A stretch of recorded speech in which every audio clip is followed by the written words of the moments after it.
Hello hello student, सभी के लिए राम राम, सभी के लिए राधे राधे। सुनील चतुर्वेदी ऑनलाइन क्लासेज पर आपका हार्दिक स्वागत है। जैसा कि आप सभी को अवगत कराया जा चुका है कि जो हमारा यूट्यूब चैनल है उस पर रोज़ाना राजस्थान जो जीके है उसका एक टॉपिक ट्रिक्स के माध्यम से संपन्न किया जाता है।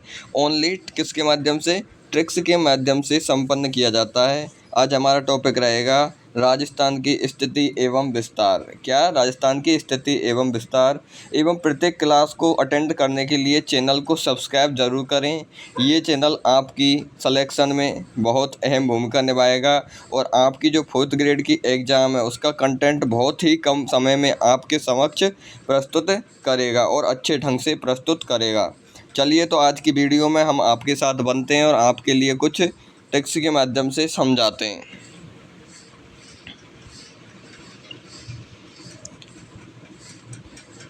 अब देखो, इसमें क्या है कि जो राजस्थान की जो स्थिति है वो क्या है कि एक तो अक्षांशीय स्थिति है और एक क्या है, देशांतरीय। समझ रहे हो कि नहीं? एक स्थिति है क्या, अक्षांशीय, और एक है देशांतरीय। अक्षांश क्या होते हैं और देशांतर क्या होते हैं ये आप अच्छे से जानते होंगे। इससे थोड़ा आगे बढ़ेंगे, इधर क्या हो जाएगा, इसका विस्तार। यानी कि विस्तार में क्या आता है? विस्तार में आती है कि राजस्थान की भाई साहब आकृति कैसी है। समझ रहे हो कि नहीं? What is shape of Rajasthan, यानी राजस्थान की आकृति क्या है, ये अपन की विस्तार में आती है। राजस्थान का क्षेत्रफल क्या है, ये अपन के विस्तार में आता है। राजस्थान किन किन जिलों से, किन किन अपन के देश हैं उनसे टच होता है, ये अपन की क्या है, विस्तार में आती है। समझ रहे हो कि नहीं? स्थिति और विस्तार आपके अच्छे से समझ में आ गया होगा। तो इसे ही हम आगे बढ़ाते चलेंगे और आपके समक्ष अच्छे ढंग से प्रस्तुत करेंगे। हमारा टॉपिक क्या होगा?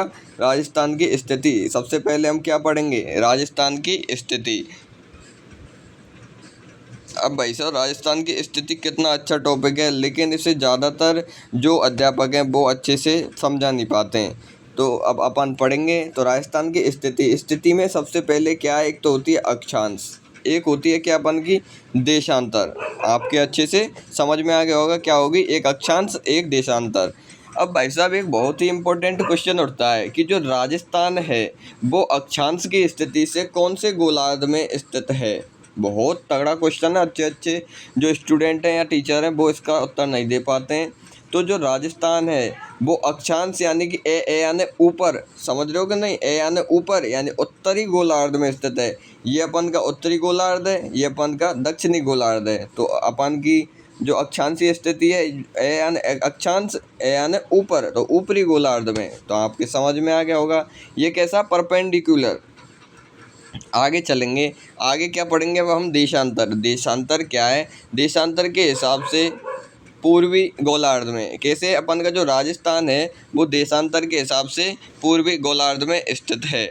आपके अच्छी क्लास समझ में आ रही हो तो चैनल को लाइक करें, सब्सक्राइब करें और कमेंट ज़रूर करें। आगे पढ़ेंगे अब अपन क्या है कि राजस्थान की स्थिति अक्षांश व देशांतर के अनुसार। अक्षांश यानी ऊपर, ऊपर यानी उत्तर पूर्व, और अपन की क्या है, राजस्थान की स्थिति भारत के अनुसार। भारत के अनुसार क्या है, उत्तर और पश्चिम। आपके बहुत ही अच्छे ढंग से समझ में आएगा। क्यों? क्योंकि जो हमारी क्लास रहेगी वो डायरेक्ट ट्रिक्स के माध्यम से रहेगी। क्यों? ज़्यादातर जो अपन के टीचर्स होते हैं वो क्या है कि ट्रिक्स लगाते नहीं हैं और जैसी आ रही क्लास डायरेक्ट वैसी की वैसी पढ़ा देते हैं। लेकिन हमारे यहाँ ट्रिक्स का बहुत तगड़ा प्रयोग होता है, क्योंकि बालक के लिए जब तक शिक्षण रुचिकर ही नहीं बनेगा तो उस शिक्षण को पढ़ाने से कोई फ़ायदा है नहीं। अब आगे पढ़ेंगे अपन। आगे पढ़ने के बाद क्या है कि जो राजस्थान की अक्षांशीय स्थिति है वो क्या है, यानी कि राजस्थान की अक्षांशीय स्थिति क्या है। बहुत तगड़ा क्वेश्चन हो जाता है। तो राजस्थान की अक्षांशीय स्थिति क्या है, 23 डिग्री 3 मिनट NL, यानी कि अपन का जो नॉर्थ लैटिट्यूड है उससे, और 30 डिग्री 12 मिनट नॉर्थ लैटिट्यूड है। नॉर्थ यानी समझ रहे हो ना, उत्तरी अक्षांश। आपके अच्छे से समझ में आ गया होगा। यहाँ पढ़ो भाई साहब, अक्षांशीय स्थिति क्या है, 23 डिग्री 3 मिनट से, और अपन के क्या है, 30 डिग्री 12 मिनट है। ये आपके समझ में आ रहा होगा। क्या कह रही है री? तो अब हम क्या है कि अब एक बहुत अच्छा क्वेश्चन उठता है कि जो 23 डिग्री 3 मिनट है इस उत्तरी अक्षांश पर कौन सा गांव स्थित है।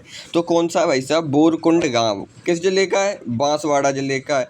कहाँ पे स्थित है ये, दक्षिण में स्थित है। अब एक क्वेश्चन और उठता है कि जो 23 डिग्री 3 मिनट है इस पर तो बोरकुंड गांव बांसवाड़ा स्थित है, सब दुनिया को पता है, कोई फारसी को आँख है नहीं है। लेकिन जो 30 डिग्री 12 मिनट है इस पे कौन सा, कोना गांव, कोना यानी कोनो, कोनो कहाँ है भाई साहब, ऊपर ही ऊपर कहाँ है, गंगा, गंगा के कोने में 30 डिग्री 12 मिनट, क्या गंगा के कोने में 30 डिग्री 12 मिनट। आपके अच्छे से समझ में आ रहा होगा, जो गंगानगर है वो उत्तर में हो जाएगा। बहुत ही अच्छा क्वेश्चन है। अब भाई साहब एक क्वेश्चन और उठता है क्या कि जो दूरी है यानी उत्तर से दक्षिण की जो दूरी है वो कितनी है। तो वो है 826 किलोमीटर। कितनी है, 826 किलोमीटर है। अब इससे आगे थोड़ा और बढ़ेंगे और डिटेल से और अध्ययन करेंगे। क्यों, क्योंकि जब तक हम डिटेल में नहीं जाएंगे और नोट्स का अच्छे से रिवाइज नहीं करेंगे तो हम समझ नहीं पाएंगे। अब भाई साहब अपन पढ़ेंगे नोट, नोट किसका, 500 का, टड़ाड़ा नोट 500 का पढ़ेंगे अब अपन। यानी कि पहला नोट क्या है कि 60 डिग्री 9 मिनट अक्षांशों में राजस्थान का विस्तार है। क्वेश्चन उठता है कि राजस्थान का जो विस्तार है वो कितने अक्षांश में है। क्यों, क्योंकि अपन तो 23 डिग्री 3 मिनट से 30 डिग्री 12 मिनट रट रखें। क्यों रटें, क्योंकि अपन की सब जिंदगी रटवे में ही निकलनी है, इसलिए अपन उसको रट लेते हैं। लेकिन अपन को एक क्वेश्चन उठता है क्या कि जो राजस्थान है उसका अक्षांशीय विस्तार क्या है। तो राजस्थान का अक्षांशीय विस्तार 60 डिग्री 9 मिनट है। कितना, 60 डिग्री 9 मिनट है। अब एक और क्वेश्चन आगे चलो, क्या है दूसरा नोट, 23 या 23.5 डिग्री या 23 डिग्री 30 मिनट या कर्क रेखा, यानी कि जो 23 डिग्री 3 मिनट या 23.5 डिग्री जो अपन का उत्तरी अक्षांश है इसे अपन क्या कहते हैं, कर्क रेखा कहते हैं। क्या कहते हैं, कर्क रेखा कहते हैं। उत्तरी अयनात, क्या उत्तरी अयनात या ट्रॉपिकल ऑफ कॉन्सलाइन, समझ में आ रहा होगा आपके कि जो 23.5 डिग्री उत्तरी अक्षांश है इसे हम कर्क रेखा भी कहते हैं। राजस्थान के कितने जिलों से होकर गुजरती है, यानी कि अपन की जो कर्क रेखा है वो राजस्थान के कौन कौन से जिलों से होकर के गुजरती है। आपको ये समझ में आना चाहिए। क्यों आना चाहिए, क्योंकि इससे बहुत अच्छे क्वेश्चन उठते हैं। जो अपन की कर्क रेखा है, कौन सी कर्क रेखा है, वो अपन की 23 डिग्री 30 मिनट रेखा कहलाती है। ये क्या है कि अपन का जो डूंगरपुर और क्या बांसवाड़ा है इन दोनों से होकर गुजरती है। राजस्थान में कितने किलोमीटर गुजरती है, तो राजस्थान में 26 किलोमीटर गुजरती है। आपके अच्छे से समझ में आ रहा होगा कितना, 26 किलोमीटर। और इसके जो निकटतम शहर है वो कौन सा है, कुशलगढ़। क्या है, कुशलगढ़ शहर है। किसके निकटतम, कर्क रेखा। कितने किलोमीटर, 26 किलोमीटर। कौन कौन से जिले, डूंगरपुर और बांसवाड़ा। कर्क रेखा कहते किसे, 23.5 डिग्री जो अपन की उत्तरी अक्षांश है इसे कर्क रेखा कहते हैं। जो अपन की 21 जून है, 21 जून को जो सूर्य है, समझ रहे हो कि नहीं, 21 जून को सबसे बड़ा दिन होता है। आपकी समझ में आना चाहिए क्योंकि ये क्वेश्चन बार बार रिपीट होते हैं कि जो सबसे बड़ा दिन है वो कब होता है। और 21 जून 2015 से अपन का योग दिवस आरंभ हुआ था। कब, 21 जून 2015 से। कब, 21 जून 2015 से अपन का योग दिवस आरंभ हुआ था। और जो 21 जून है उसको सबसे बड़ा दिन यानी कि 23 घंटे और 27 मिनट का, कितने, 23 घंटे और 27 मिनट का दिन होता है।